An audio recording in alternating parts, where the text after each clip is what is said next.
മെഹബീൻ ഫാത്തിമ, എടവനക്കാട് ഹിദായത്തുൽ ഇസ്ലാം higher secondary സ്കൂളിലെ 8ാം class വിദ്യാർത്ഥിനി. ഈ അടുത്ത് ഞാൻ വായിച്ചതിൽ വെച്ച് എനിക്ക് ഏറ്റവും ഇൻസ്പയറിങ്ങും ഇഷ്ടപ്പെട്ടതുമായ പുസ്തകമാണ് വിശ്വപ്രസിദ്ധ പ്രസംഗങ്ങൾ എന്ന് പറയുന്നത്. ഈ പുസ്തകം തന്നെയാണ് ഇന്ന് ഞാൻ നിങ്ങൾക്ക് മുമ്പിൽ പ്രസന്റ് ചെയ്യാൻ പോകുന്നത്.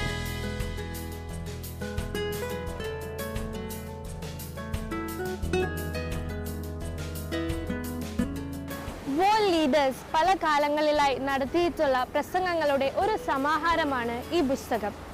Martin Luther king, Mahatma Gandhi, Socrates, Abraham Lincoln എന്നിവരെ പോലുള്ള പ്രമുഖരുടെ പ്രസംഗങ്ങൾ ഇതിൽ അടങ്ങിയിട്ടുണ്ട്.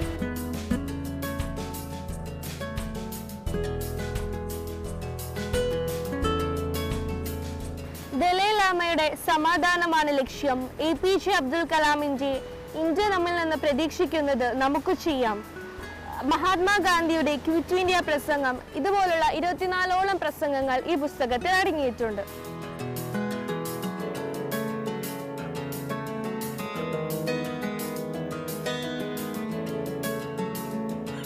എനിക്ക് ഈ ബുക്കിൽ ഏറ്റവും ഇൻസ്പയറിംഗ് ആയിട്ട് തോന്നിയിട്ടുള്ളത് APJ അബ്ദുൽ കലാമിന്റെ സ്പീച്ചിലൊരു പാട്ടാണ്.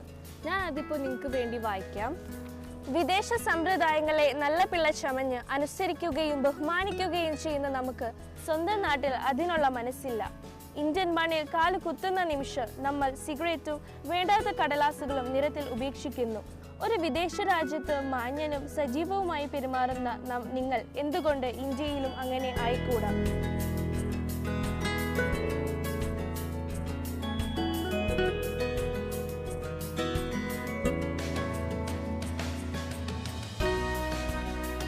APJ അബ്ദുൽ കലാം ഈ പ്രസംഗത്തിൽ ഇന്ത്യയെ എങ്ങനെ ഒരു വികസിത രാജ്യമാക്കാം എന്നാണ് ചർച്ച ചെയ്യുന്നത്. അദ്ദേഹം ചോദിക്കുന്നു, ദുബായിൽ റംലാൻ മാസത്തിൽ നിങ്ങൾ റോഡിൽ പരസ്യമായി ഫുഡ് കഴിക്കൂ, ജിദ്ദയിൽ നിങ്ങൾ തട്ടനിടാതെ പുറത്തിറങ്ങൂ, ഓസ്ട്രേലിയയിലെ ഒരു ബീച്ചിൽ നിങ്ങൾ വേസ്റ്റ് ബാസ്ക്കറ്റിലല്ലാണ്ട് വേസ്റ്റ് നിക്ഷേപിക്കുന്നു. ഇതൊക്കെ നമ്മളെ ചിന്തിപ്പിക്കുന്നു, എന്തുകൊണ്ട് ഇന്ത്യൻ ജനങ്ങൾ വിദേശ രാജ്യങ്ങളിലെ റൂൾസ് ആൻഡ് റെഗുലേഷൻസ് അനുസരിച്ച് ഇന്ത്യയിലെ റൂൾസ് ആൻഡ് റെഗുലേഷനെ എന്തുകൊണ്ട് അനുസരിക്കുന്നില്ല എന്ന് നമ്മൾ ഇവിടെ ഏറെയധികം ചിന്തിക്കേണ്ടതുണ്ട്. സ്കൂളിൽ സ്പീച്ച് കോമ്പറ്റീഷനൊക്കെ പങ്കെടുക്കുന്ന ആളാണ് ഞാൻ. സമ്മാനവും കിട്ടാറുണ്ട്. അതുകൊണ്ട് തന്നെ എനിക്ക് ഈ പുസ്തകം വളരെയധികം ഹെൽപ്ഫുൾ ആയിട്ടുണ്ട്. പിന്നെ ചരിത്ര മുഹൂർത്തങ്ങളെക്കുറിച്ച് അറിയാൻ ആഗ്രഹിക്കുന്ന എല്ലാവർക്കും ഈ പുസ്തകം സഹായകമാകും.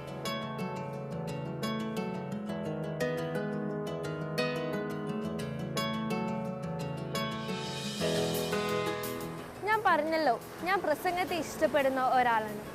ആ ഒരു റീസൺ കൊണ്ട് തന്നെയാവാം എൻ്റെ സോഷ്യൽ ടീച്ചർ ഈ പുസ്തകം എനിക്ക് സമ്മാനിച്ചത്.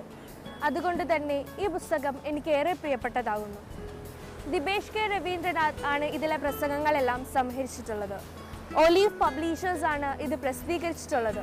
എല്ലാവരും ഈ പുസ്തകം വായിക്കണം, പ്രത്യേകിച്ച് പ്രസംഗത്തെ ഇഷ്ടപ്പെടുന്നവർ.